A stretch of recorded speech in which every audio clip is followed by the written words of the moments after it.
اسلام ناجائز خوشی سے منع کرتا ہے، جائز خوشی کی حوصلہ افزائی کرتا ہے۔ نبی کریم صلی اللہ علیہ وسلم نے فرمایا کہ جب تم شادی کرو تو ولیمہ ضرور کرنا، چاہے ایک بکری کا بچہ ہی ذبح کرو۔ اور پھر صحیح بخاری میں موجود ہے، حضور علیہ السلام نے فرمایا جب تمہیں کوئی ولیمے کی دعوت دے تو ضرور جانا۔ دونوں باتوں پہ غور کر لیں، یعنی ایک طرف فرمایا خوشی کرنا ضرور، اور دوسری طرف فرمایا جب کوئی خوشی کرے تو اس میں شرکت ضرور کرنا۔ نبی کریم صلی اللہ تعالی علیہ وسلم کی گھر کے اندر جو بظاہر حالت تھی، جو حضور کا فقر اختیاری تھا، اس کا عالم یہ تھا کہ ایک مہینہ گھر میں چولہا نہیں جلتا تھا۔ کتنے ہفتے اور کتنے دن بیت جاتے تھے بغیر کھانا کھائے، روٹی کھائے، کھجور پر، سرکے پر، دودھ پر گزارا ہوتا تھا۔ لیکن جب خوشی کا موقع آتا، مسرت کا موقع آتا، اللہ نے آپ کو نواسے دیے امام حسن اور حسین، تو مہینہ چولہا نہیں جلتا تھا، پر جب نواسے تشریف لائے تو حضور نے ایک بکرا نہیں، دو بکرے ذبح فرمائے، دو۔ آپ اس پہلو پر ضرور غور فرمائیے گا کہ 2 بکرے عقیقے میں حضور نے ذبح فرمائے۔ جب خوشی کا موقع آئے گا تو پھر خوشی کا اظہار کیا جائے گا، پھر خوشی اور مسرت کے تذکرے کیے جائیں گے۔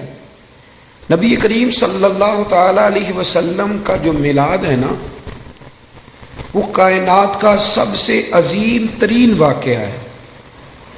ہم جو کہ میلاد کا تذکرہ روز کرتے رہتے ہیں، روز سنتے رہتے ہیں، میری بات پہ توجہ ہے آپ حضرات کی؟ مجھے پتا تھا دوستوں نے ابھی آنا ہے، یہ میرے بات علم میں تھی، لیکن میں یہ سمجھتا ہوں کہ افراد کو دیکھ کر بات شروع کرنا، یا افراد کو دیکھ کے چھوٹی کرنا یا بڑی کرنا، یہ بہتر نہیں ہوتا۔ اپنے وقت کو دیکھ کے چلنا چاہیے۔ اس لیے مجھے مشورے مل رہے تھے، لیکن میں نے کہا جو کہہ دیا سو کہہ دیا، جو طے ہو گیا سو۔ تو جب میں آپ کی رعایت کر رہا ہوں تو آپ بھی تو میری رعایت کریں نا۔ آپ دائیں بائیں کیوں دیکھ رہے ہیں؟ آپ مہربانی کریں ہماری طرف دیکھیں، اور ہم جو آپ سے باتیں کر رہے ہیں ان پر توجہ کریں۔ اور ہم حضور سید عالم صلی اللہ علیہ وسلم کا میلاد شریف بیان کر رہے ہیں، اور میلاد کے لیے تو شرط ہی کوئی نہیں، اللہ کا فضل ہے۔ میلاد چونکہ ایمان کا تقاضا ہوتا ہے، تو میلاد بندے دیکھ کے نہیں بیان کرنا چاہیے۔ 5 ہوں تو تب بھی ذکر مدینے والے کا ہی ہے، اور 5000 ہوں تو پھر بھی تذکرہ اسی محبوب کامل کا ہے۔ تو آپ میری بات پہ توجہ کریں گے، میں آپ سے کچھ باتیں عرض کر رہا ہوں۔ ہم لوگ چونکہ روز میلاد کے تذکرے سنتے ہیں، کرتے ہیں، روز ہمارے پاس ہر سال ربیع الاول شریف تشریف لاتا ہے، ہم اس واقعے کو نا اس طرح نہیں لیتے جس طرح کہ یہ شان والا اور عظمت والا واقعہ ہے۔ جو لوگ مکہ شریف میں رہتے ہیں نا، بیت اللہ شریف ان کے پاس ہے، وہ زیادہ عمرے نہیں کرتے، وہ نہیں زیادہ طواف کرتے، ان کو پتہ ہے کہ یہ قریب ہی ہے ہمارے۔ جس کے پاس کوئی چیز آ جاتی ہے نا، وہ اس انداز میں قدر نہیں کرتا جو قدر جس کے پاس نہ آئی ہو وہ کرتا ہے۔ میلاد شریف کو اگر آپ نے غور سے دیکھنا ہو تو آپ حضرت آدم علیہ السلام کا وہ قول دیکھیں، جب آپ نے بیٹے حضرت شیش علیہ السلام سے کہا تھا بیٹے سارا کچھ بھول جانا، پر آخری نبی کریم علیہ السلام پر درود و سلام پڑھنا نہ بھولنا۔ آپ نے اگر میلاد کی، میری بات پہ توجہ کریں، میری طرف غور کریں، اگر بات کی قدر و منزلت دیکھنی ہے میلاد کی، تو آپ حضرت ابراہیم کی وہ دعا دیکھیں۔ ایک آدمی جب مزدوری کر لیتا ہے تو پھر وہ کہتا ہے کہ مجھے ملنی بھی چاہیے، اور اسلام کا قانون ہے کہ مزدور کا پسینہ خشک ہونے سے پہلے اسے اس کی مزدوری دے دی جائے گی۔ لیکن حضرت ابراہیم نے اپنے صاحبزادے سمیت بیت اللہ شریف تعمیر کیا، اور مزدوری کیا مانگی؟ ربنا وابعث فیہم رسولا، یا اللہ مجھے وہ شان والا رسول عطا کر دے۔ آپ اس شخص کی قدر کو ملاحظہ کرتے ہیں جو ہزاروں سال پہلے نبی پاک کے آنے کی دعائیں مانگ رہا ہے؟ آپ ذرا سوچیں کتنا لمبا انتظار ہے، کتنا لمبا انتظار ہے۔ اور کبھی اس طب اول کو دیکھیں جو محبوب کی ولادت سے کئی ہزار سال پہلے مدینے سے گزرا تھا، تو اسے کسی نے بتایا تھا کہ یہاں آخری محبوب آئیں گے، تو وہ عریضہ لکھ کے دے گیا تھا عریضہ کہ یہ رکھ لینا، اور اگر تمہاری زندگی میں نہ آئے تو پھر اپنی اگلی نسل کو دے دینا، وہ نہ آئے تو اگلی نسل میں دے دینا۔ وہ چلتے چلتے حضرت ابو ایوب انصاری تک پہنچا تھا۔ آپ اس آدمی کا انتظار تو ذرا دیکھیں، اس کا انتظار تو دیکھیں، اس نے میلاد کا کتنا عرصہ انتظار کیا ہوگا، اس کی آنکھوں میں کتنی روشنی ہوگی، کتنی کو تڑپ ہوگی، وہ کتنا ذوق رکھتا ہوگا۔ محبوب جناب ابو ایوب انصاری کے گھر آئے تو حضور نے مسکرا کے فرمایا ساری باتیں کر لی ہیں، وہ روکا تو مجھے دے دے، وہ روکا تو میرے حوالے کر دو، میرے نام لکھا گیا ہے۔ نبی کریم صلی اللہ علیہ وسلم نے ہر اس شخص کو، حضرت سلمان فارسی کہتے میں نے صدیوں کا سفر طے کیا، صدیوں کا۔ میرا آپ کا مسئلہ یہ ہے کہ ابا جی دادا جی گھر میں مسلمان تھے، میلاد گھر میں ملا ہے، اس لیے سارا دن بحث ہوتی ہے کہ کرنا چاہیے کہ نہیں کرنا چاہیے، منانا چاہیے کہ نہیں منانا چاہیے۔ میں تو اب اس پر دلائل نہیں دیتا، میں کہتا ہوں صدیاں گزر گئیں، بزرگ دلائل دیتے رہے، کتابیں لکھی گئی۔ اب ہم سے یہ نہ پوچھو کہ میلاد کرنا چاہیے کہ نہیں کرنا چاہیے، اب تو ہم سے یہ پوچھو کہ میلاد کی جھنڈیاں وضو کر کے لگانی چاہیے کہ بغیر وضو کے بھی لگ جاتی۔ اب ساری زندگی یہی اٹکے رہنا ہے کہ کرنا چاہیے کہ نہیں کرنا چاہیے۔ اب تو ہم سے پوچھو کہ میلاد کا لنگر وضو کر کے پکانا ہے کہ بغیر وضو کے بھی پک جاتا ہے۔ اب تو آگے بڑھنے کی کوئی بات کرو صاحب کہ یہی ساری زندگی ہم لوگوں نے اٹکے رہنا ہے۔ بھائی میلاد شریف ایک ذوق ہے، بہت بڑا واقعہ، بہت بڑا۔ نبی کریم صلی اللہ علیہ وسلم کی تشریف آور، آج بھی غریب بڑے مجبور ہیں، بڑے پریشان ہیں۔ اللہ نہ کرے ہم پر کوئی ایسا وقت آئے کہ جب ہم بے بس ہو جائیں، لیکن جب آدمی اپنے آپ کو بے بس پاتا ہے تو بڑی تکلیف میں ہوتا ہے۔ میں دعا کر رہا ہوں اللہ نہ کرے کوئی ایسا وقت آئے، لیکن یارو وہ بیٹی کتنی بے بس تھی، جو زندہ ہوتی تھی اسے اس کا باپ قتل بھی نہیں کرتا تھا، یعنی مارتا بھی نہیں تھا، بلکہ ویسے ہی گڑھا کھود کے نا تو زندہ کوئی، یہ کبھی آپ دیکھیں تو پرانے بادشاہ سزا دیتے تھے، زندہ لوگوں کو چنوا دیتے تھے، یہ بہت بڑی سزا ہوتی تھی۔ اب پتہ نہیں کب اس کا دم گھٹتا ہوگا، کب وہ بیچاری مرتی ہوگی۔ زندہ بچی کو زمین میں رکھ کے اس کے اوپر مٹی ڈال دی جاتی تھی، وہ کتنی کو چیخیں مارتی ہوگی۔ آپ سمجھے اس بات کو کہ وہ لوگ کتنے سخت تھے کہ جو اس قدر زیادہ، آج بھی بڑا گناہ گار شخص بھی ہونا تو بیٹی کا نام لیں تو اس کی آنکھوں میں آنسو آ جاتے ہیں۔ وہ بہت بڑا بھی انسان سخت دل ہو تو بیٹی کبھی رو پڑے تو وہ بھی رو پڑتا ہے۔ تو اسے پوچھو تو صحیح بیٹی سے کہ بیٹی معاملہ کیا ہے، تجھے تو زندہ دفن کیا جاتا تھا تو اب اتنا پیار کیوں ہے؟ تو وہ کہتی ہے پیار اس لیے ہے کہ اب مدینے والے کا میلاد ہو گیا ہے، اب حضور تشریف لے آئے۔ بھائی آپ اس بات کو سمجھیں، آج بھی جو کسی کا ملازم ہے وہ بڑا پریشان ہے، جو 2 لاکھ روپے ایڈوانس دے کے کسی کو رکھ لیتے ہیں وہ بڑا تنگ کرتے ہیں، اور سارے خاندان سے مزدوری کراتے ہیں۔ آج بھی جس کو 1.5 لاکھ ایڈوانس دے کے ملازم رکھا جاتا ہے اسے تکلیف دی جاتی ہے۔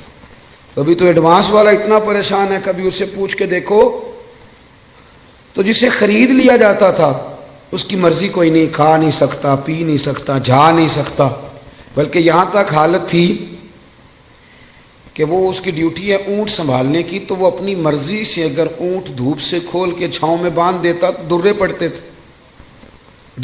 تھے تو اتنا سیانہ ہو گیا ہے کہ اب تو پوچھے گا بھی نہیں، اور مرضی کے ساتھ تو نے چھاؤں میں باندھ دیا، اور اگر وہ نہیں باندھتا تھا تو پھر بھی مالک مارتا تھا کہ تجھے نہیں پتہ اسے باندھنا ہے، بس وہ غلام جو ہے تو اسے مار پڑتی تھی۔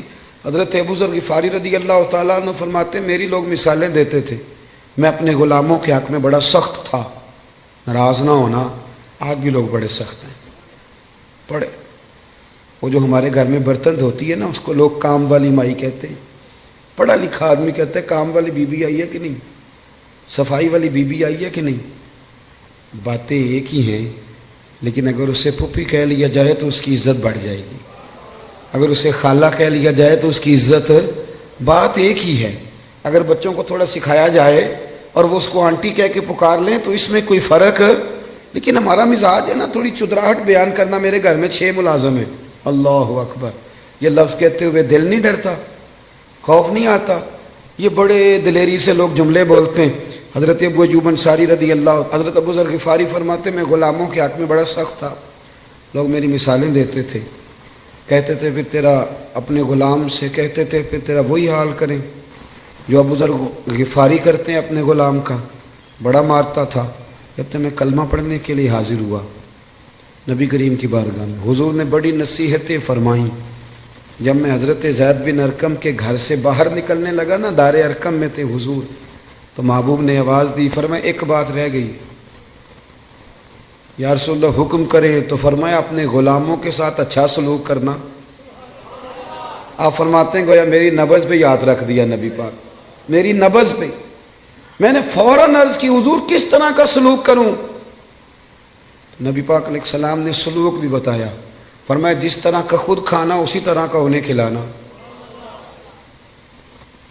یہ میلاد کی تعلیمات ہیں، ان کو ذرا سمجھ کے جائیے گا۔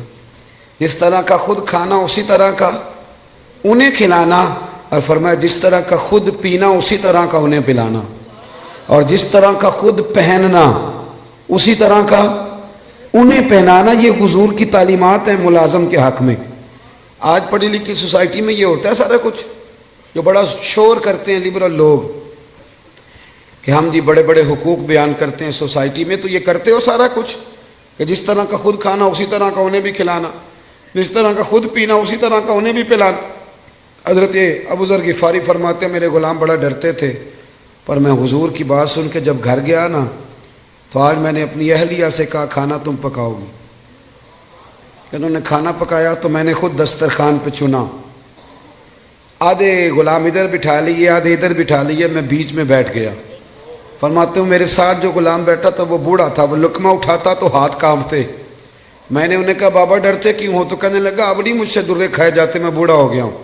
روٹی پہ بٹھا لیا، جو اصل بات ہے وہ بتائیے، ہمیں ڈر آتا ہے آپ سے۔ تو حضرت ابو ذر غفاری فرماتے میں کبھی نہیں رویا تھا، پر آج میں رو پڑا۔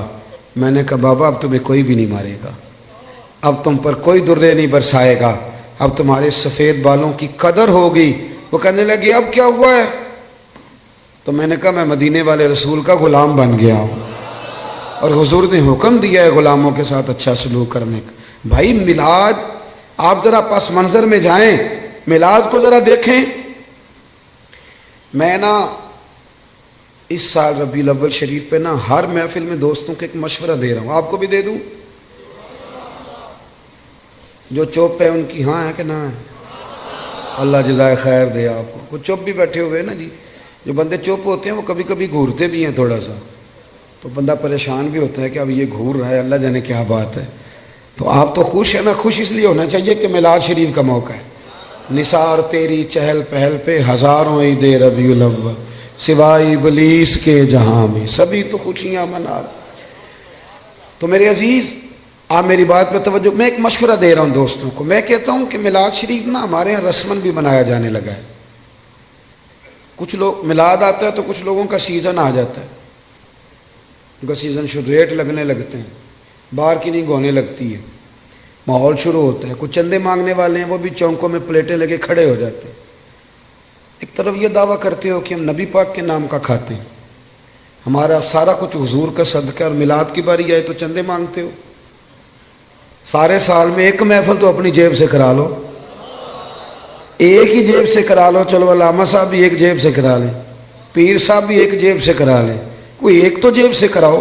ایک طرف کہتے ہو حضور کے نام کا کھاتے ہیں، دوسری سے پلیٹیں لے کے کھڑے ہو چونکوں میں، یہ کیا معنی ہوا؟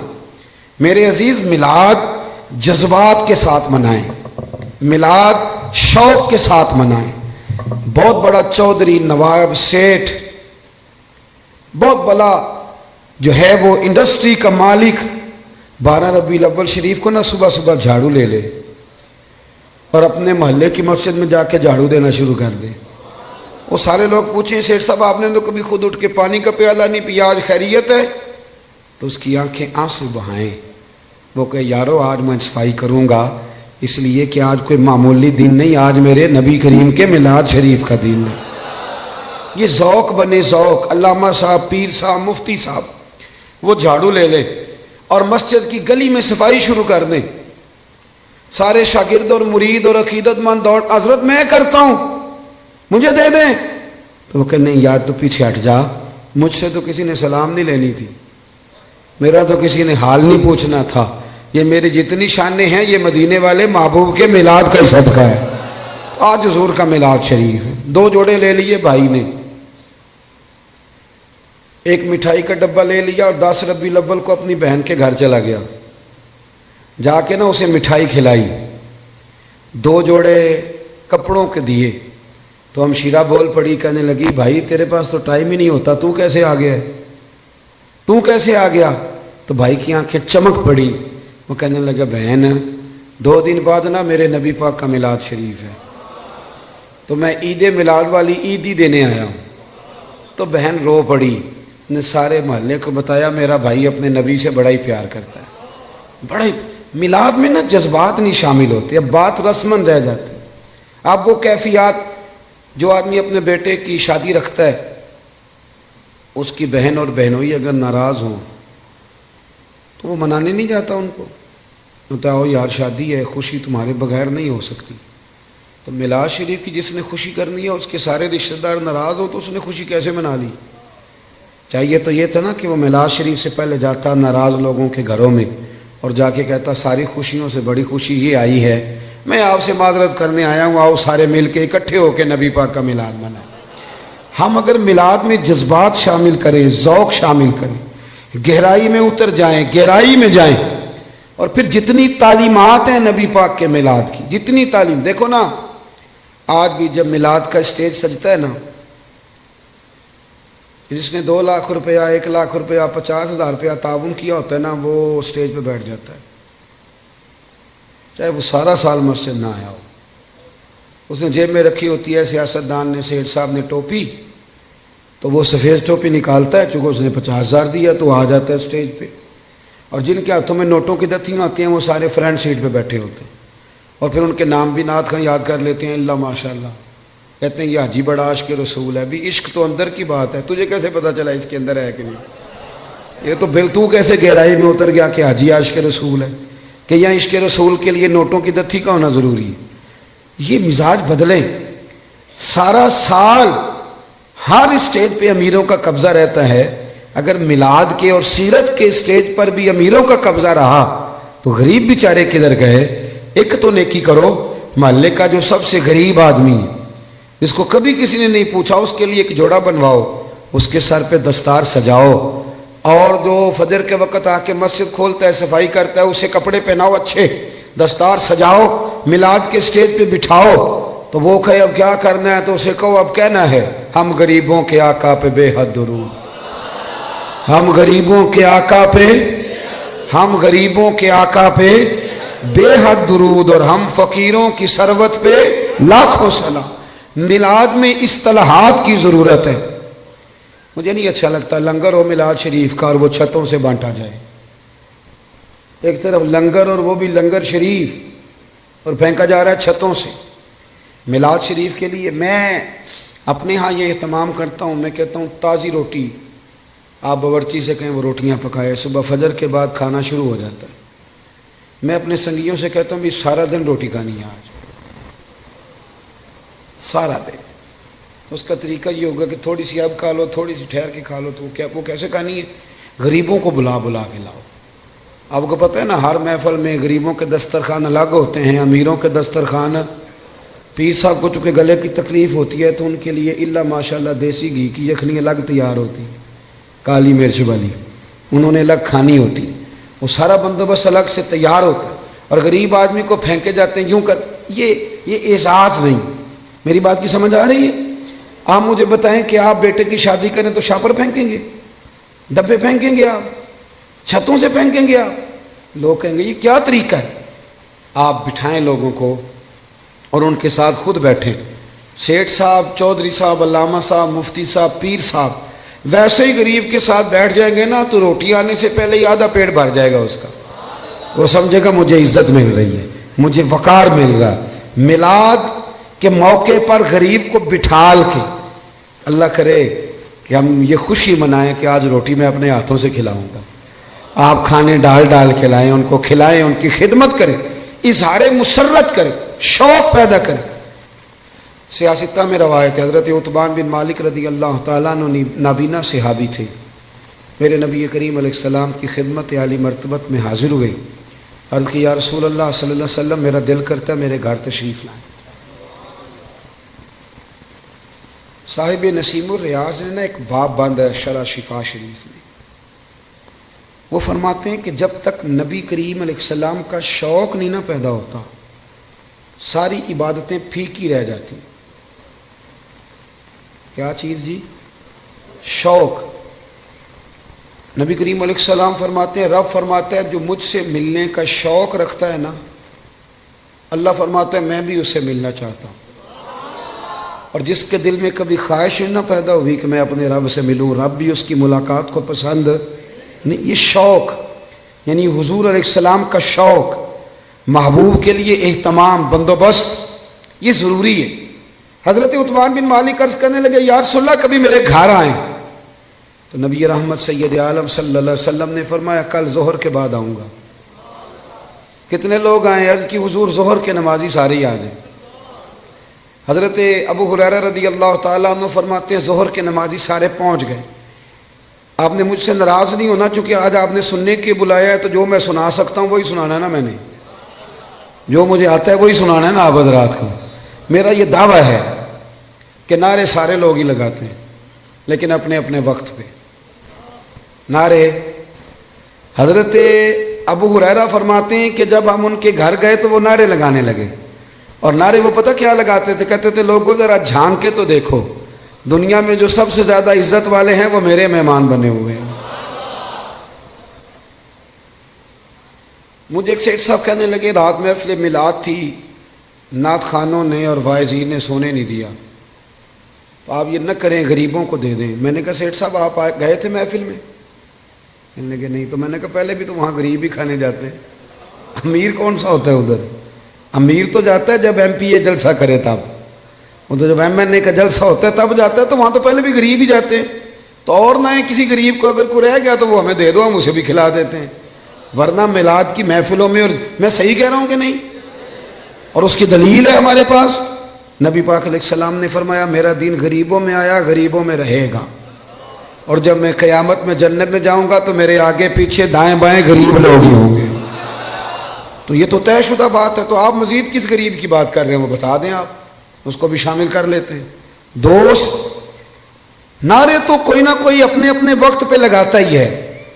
یارو صبح الیکشن شروع ہو جائے تو جو آدمی بڑا سنجیدہ ہے نا، بڑا سیانہ ہے، وہ اپنی گاڑی پہ جھنڈا بھی لگائے گا، اس پہ پوسٹر بھی لگائے گا، اپنی جیب سے فلیکشیں بھی بنوائے گا، فوٹو بھی لگائے گا، اپنے دروازے کے سامنے دفتر بھی کھولے گا، اور وہاں وہ کھانے کے بندوبست بھی کرے گا، اور جب ریلی نکالنی ہوگی تو ریلی بھی نکالے گا، نعرے لگانے ہوں گے تو نعرے بھی لگائے گا۔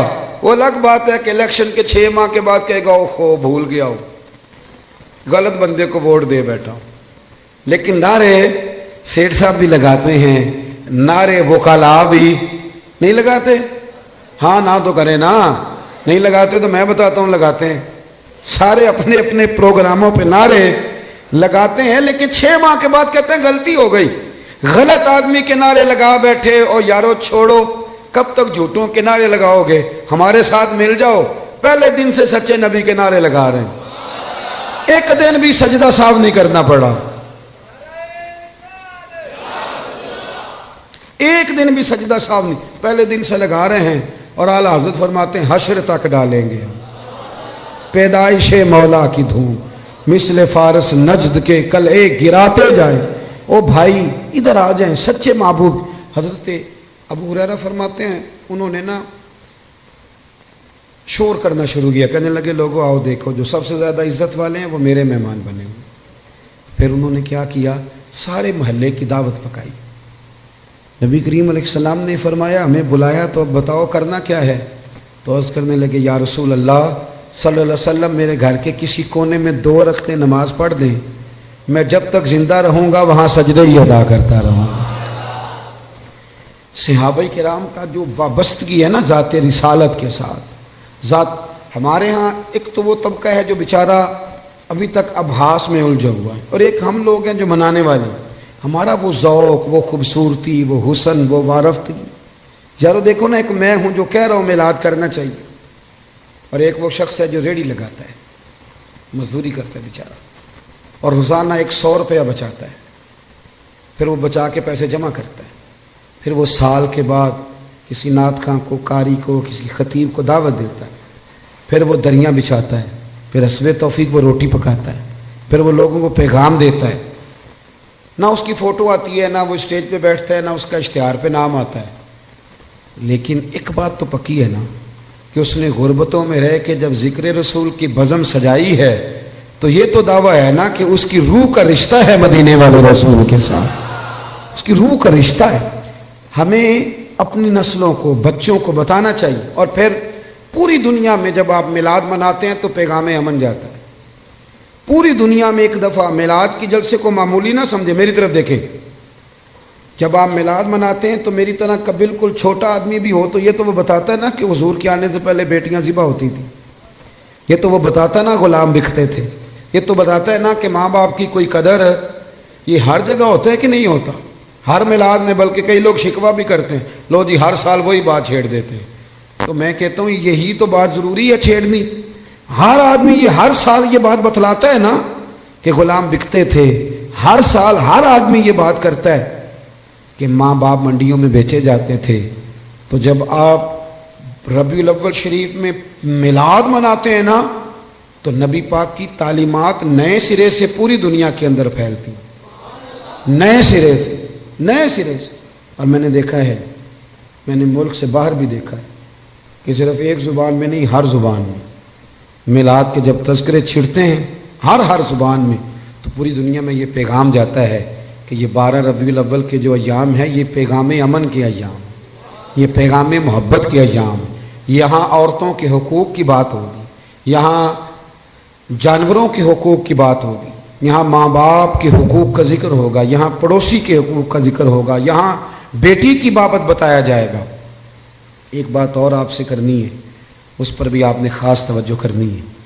انسان کچھ چیزیں ایسی ہوتی ہیں جو اس کی تقریر سے ثابت ہوتی ہیں، اور کچھ چیزیں ایسی ہوتی ہیں جو اس کے عمل سے ثابت۔ ہمارا زمانہ نہ تیز لوگوں کا زمانہ ہے، لوگ آگے بڑھ کے نہ اپنا بتانا چاہتے ہیں، اپنا بتانے سے بات نہیں بنتی، عمل کرنے سے بات بنتی۔ میں اپنے دوستوں کو اکثر مشورہ دیتا ہوں کہ کبھی کسی کو شیشے میں اتارنے کی کوشش نہ کرنا۔ اگر تم نے کسی کو شیشے میں اتارا تو دنیا بڑی تیز ہے، وہ تمہیں شیشے میں اتار لے گا، مت کوئی ایسا کام نہ کرنا۔ اخلاص حسن ہے زندگی کا، اخلاص والے لوگ اداکار نہیں ہوتے، وہ جو ہوتے ہیں وہ اصل ہی ہوتے، وہ جو ہوتے ہیں وہ اصل ہوتے، ان میں کوئی اداکاری نہیں ہوتی۔ میلاد شریف کا عنوان اور میرے نبی کریم صلی اللہ تعالی وسلم کی تشریف آوری، اس نے دنیا سے ہر ملمہ سازی کو دور کر دیا، اور احساس، اخلاص، ان چیزوں کو بیدار کر دیا۔ حضور کے آنے سے پہلے رشتے سارے ہی تھے، ماں بھی ہوتی تھی، باپ بھی ہوتا تھا، بہنیں بھائی سب رشتے ہوتے تھے، رشتے تھے، ان میں احساس نہیں تھا۔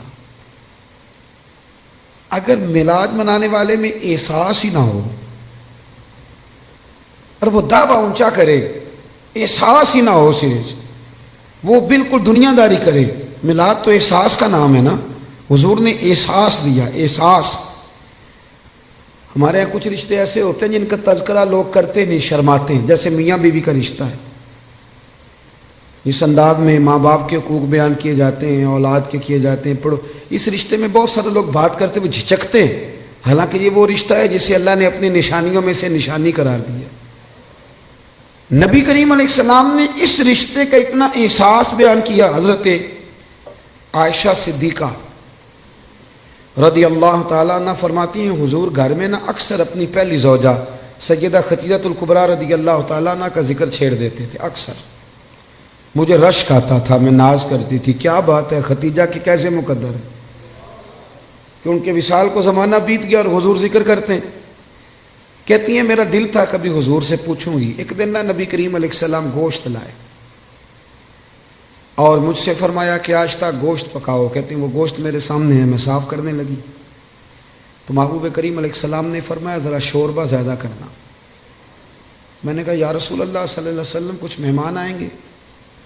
تو حضور فرمانے لگے نہیں، مجھے پتہ چلا ہے مدینے میں نا ختیجۃ الکبریٰ کی کچھ سہیلیاں آئی ہیں، تو تم شوربہ زیادہ پکانا، میں کچھ سالن انہیں بھی بھیجوں گا۔ میں کہہ رہا ہوں ذرا رشتے کے احساس کی شدت کو ملاحظہ کریں۔ وہ باتیں جو اکثر لوگ کرتے وہ جھجکتے ہیں کہ اب اس کی بھی شدت بیان کی جائے گی۔ فرمایا میں نے نا انہیں سالن بھیجنا ہے۔ تو حضرت عائشہ صدیقہ کہتی ہیں میں نے جھجکتے جھجکتے سنبھل کر سوچ کر مسجع مکفہ بڑی احتیاط سے نظریں جھکا کے ایک جملہ کہا، میں نے کہا یا رسول اللہ صلی اللہ علیہ وسلم، اللہ نے آپ کو جوان اور خوبصورت بیویاں دی ہیں، آپ تو ہر وقت حضرت ختیجہ کا ذکر کرتے رہتے۔ کہتی ہیں میں نے تو بات کر دی اور میں خاموش ہو گئی، اب میری جرت نہیں تھی کہ نظر اٹھا کے دیکھوں چہرہ نور کا رنگ کس طرح کا ہے، جھجک رہی تھی۔ پوری ہمت کر کے میں نے ذرا نظر اٹھائی تو حضور کے چہرے پہ جلال تھا۔ تو محبوب فرمانے لگے عائشہ آج بات کی، آج کے بعد نہ کرنا۔ یا رسول اللہ کیا ہوا؟ فرمایا عائشہ میرے پاس جتنے لوگ آئے ہیں نا وہ سکھوں کے وقت آئے ہیں، ختیجہ تو میرے دکھوں کی ساتھی ہے، وہ تو میری تکلیفوں کی ساتھی۔ فرمایا لوگ مجھے پتھر مارتے، میری راہوں میں کانٹے بچھاتے، میں پریشان ہو کے گھر لوٹتا، اس وفادار بیوی کے ایک ہاتھ میں دودھ کا پیالہ ہوتا، ایک ہاتھ میں کھجوریں ہوتی، کھجور کھلا کے دودھ پلا کے بستر بچھا کے کہتی محبوبہ غم نہ کرنا، اللہ بڑی شان عطا فرمائے گا۔ اتنی شدت رشتوں نے پیدا کر دی، اتنا احساس۔ حضرت عائشہ کہتے ہیں ایک بوڑھی اماں حضور سے ملنے آئیں تو نبی پاک نے بڑا ہی پیار کی، کھانے کھلائے، حضور بڑی محبت سے باتیں کرتے رہے۔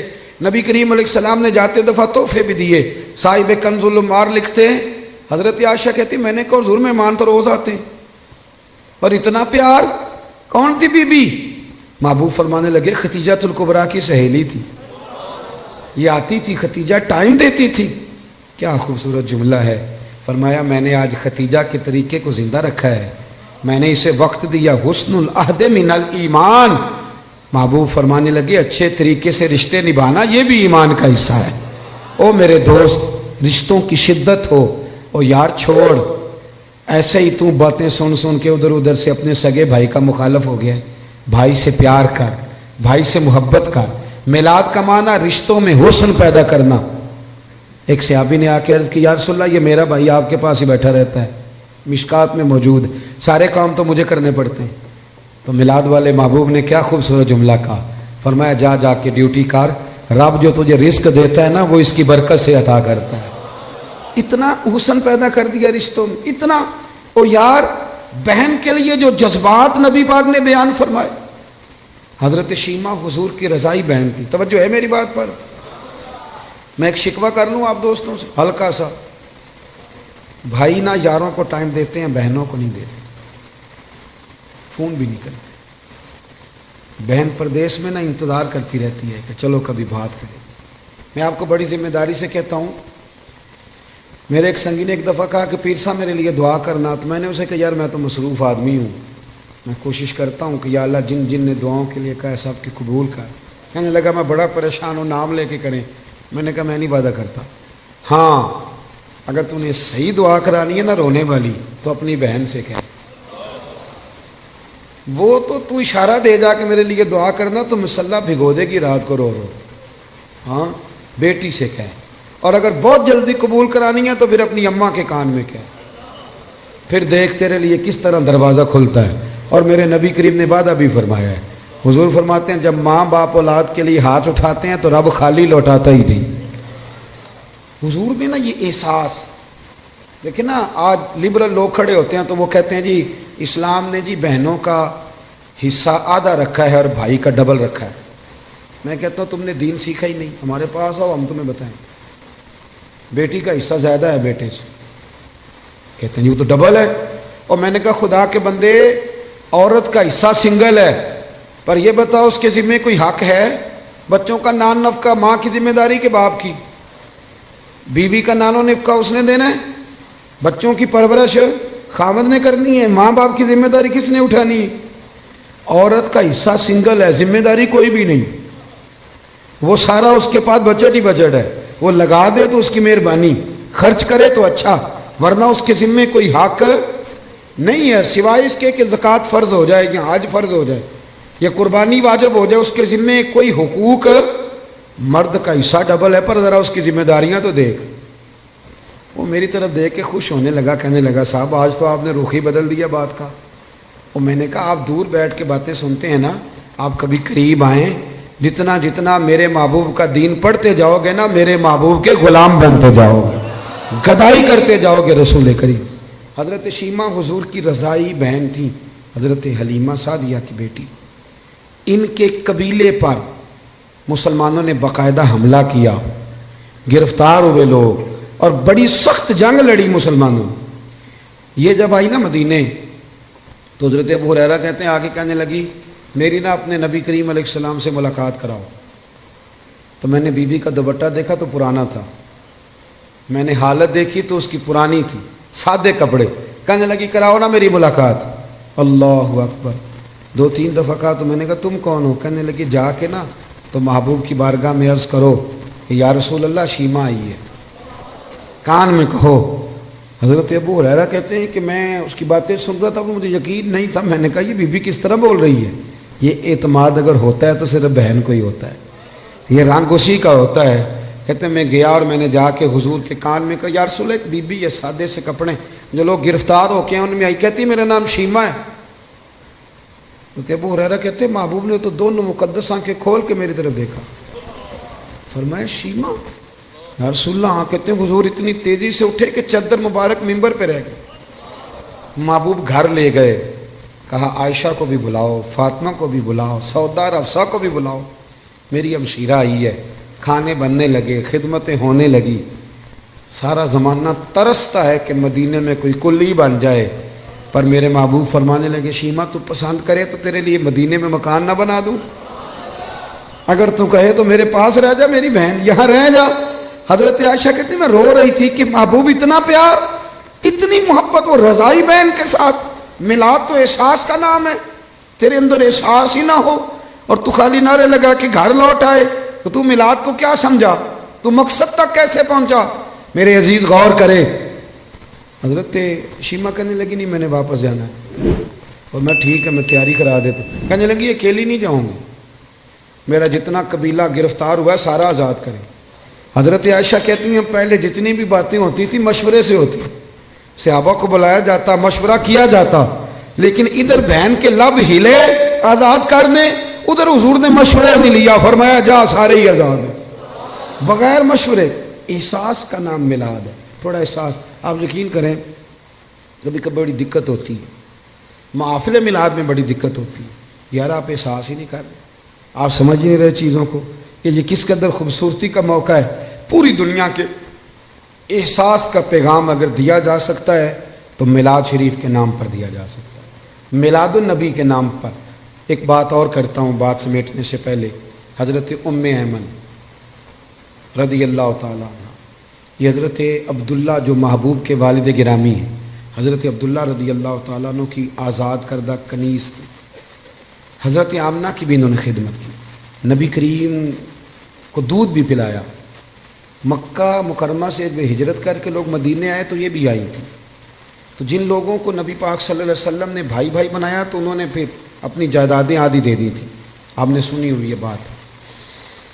حضرت ام ایمن کو بھی ایک باغ ملا، جب خیبر کے علاقے فتح ہو گئے، بنو نذیر بنو قریظہ کی جائیدادیں آ گئیں، تو نبی پاک صلی اللہ علیہ وسلم نے صحابہ سے فرمایا کہ یہ جو مہاجر ہونا اب یہ تم جائیدادیں لے لو اور اپنے انصار بھائیوں کی زمینیں واپس کر دو۔ سب نے واپس کر دی۔ حضرت ام ایمن کو ایک باغ ملا ہوا تو حضور نے فرمایا آپ بھی واپس کر دیں، بوڑھی تھی، رضائی والدہ تھی، آپ بھی واپس کر دیں۔ کہنے لگی میں تو نہیں کرتی، میں تو نہیں کرتی۔ اب نبی پاک کو کوئی انکار کر سکتا ہے؟ میں نہیں کرتی، مجھے تو پیار ہو گیا ہے۔ حضرت عائشہ صدیقہ رضی اللہ تعالیٰ نے کہنے لگی ام ایمن آپ حضور کو انکار کر رہی؟ محبوب فرمانے لگے عائشہ آپ بیچ میں نہ بولے، میں جانوں اور ماں جانے۔ حضرت عائشہ کہتی ہیں میں اس حسن کے قربان جاؤں، حضور منا رہے ہیں نبی کریم، اللہ کرے آپ کو سمجھ آئے۔ یہ جوان بچوں کو میری بات، کبھی کبھی اماں کو منایا کرو، اور یار کبھی کبھی والد سے کہا کرو کہ ابا جی بیٹھو موٹر سائیکل پہ، سردیوں کے کپڑے نہ لے کے آئے۔ کبھی کبھی اماں سے کہا کرو کہ اماں جی آج میرا دل کرتا ہے، میری مرضی کا کھانا بناؤ اور کھانا نہ میرے آنے تک دونوں مل کے کھائیں گے. اس احساس کا نام میلاد ہے. نبی کریم صلی اللہ علیہ وسلم جناب ام ایمن کو منانے لگے, اماں دے دے, سب نے دے دیا. کہنے لگے مجھے پیار بڑا ہو گیا, اتنے سال بیت گئے, مجھے اس باغ سے پیار ہے. حضور حضرت ام ایمن کو ساتھ لے کے گئے, پہلے ایک باغ دکھایا, کہنے لگی میں نہیں یہ لیتی. پھر دوسرا دکھایا, یہ بھی نہیں لیتی. چوتھا باغ دکھایا تو کہنے لگے یہ ملے تو میں دے دوں گی. محبوب فرمانے لگے الحمدللہ الحمدللہ, انصاری کا باغ بھی واپس ہو گیا ہے اور میری اماں بھی راضی ہو گئی. دونوں بات تھوڑا سا نا پیار. آپ یقین کریں اس طرح لڑتے ہیں لوگ چوکوں اور بازاروں میں, اتنی گھٹن ہے اور بڑے پریشان ہیں لوگ, بڑی دقت ہے. وجہ صرف اتنی ہے کہ وہ جو احساس ہے نا کہ میں ہوں اور اس کے بعد پھر دوبارہ میں ہوں, یہ کبھی ختم ہو جائے نا. اور سب نے کوئی نہ کوئی بات اوڑھ لی ہے. میرے بھی ذہن میں آ گیا کہ میں پیر صاحب ہوں, میرے بھی تو مرید ہیں نا, میں بھی ایک ادارے کا صدر نشین ہوں, مجھے بھی ماننا چاہیے. اس سے تھوڑا نکل آئے, تھوڑا احساس پیدا کریں, عزت دینی شروع کر دیں. اب یقین کریں معاشرے میں ہر بندہ باعزت ہو جائے گا. پیار کرنا شروع کر دیں, آپ یقین کریں معاشرے سے ساری نفرتیں ختم ہو جائیں. آپ ایک دوسرے کو خوشبو بانٹنی شروع کر دیں, یقین کریں ہر تعفن ہر بیماری دور ہو جائے گی. ہمسائے کا دروازہ صاف کرنے کا ارادہ کر لو, اللہ کریم ہمارے گھروں کو بھی صفائی عطا کر دے گا. میں اپنے دوستوں سے کہا کرتا ہوں, ایک صاحب ایک دفعہ آئے, کہنے لگے بڑے علاج کرائے, بڑے تعویذ لیے, لیکن اللہ نے اولاد نہیں دی. تو میں نے کہا یار اگر نہیں نہ دی تو پھر اللہ کی حکمت ہے. بھائی کے بچے ہیں, بہن کے ہیں, کہنے لگے ہیں. تو میں نے کہا ان کو اپنے بچے سمجھ لو, وہ تو اپنے ہی بچے ہیں نا. احساس کی بات ہے نا, آپ احساس کر لیں. آپ یقین کریں ایک بزرگ تھے, تو ان کے پوتے بیاہنے کے قابل ہو گئے تھے, تو بڑی فکر کرتے تھے گھر کی. تو ان کے بچے مجھے کہنے لگے ابا جی فکر سے بیمار ہیں, انہیں سمجھائیں. تو میں نے کہا بابا جی آپ چھوڑ کیوں نہیں دیتے؟ کہنے لگے بچپن سے ہی فکر والا ہوں, ماں باپ کی بڑی کی ہے, بہن بھائیوں کی بھی بڑی کی ہے, اولاد کی بھی بڑی کی ہے.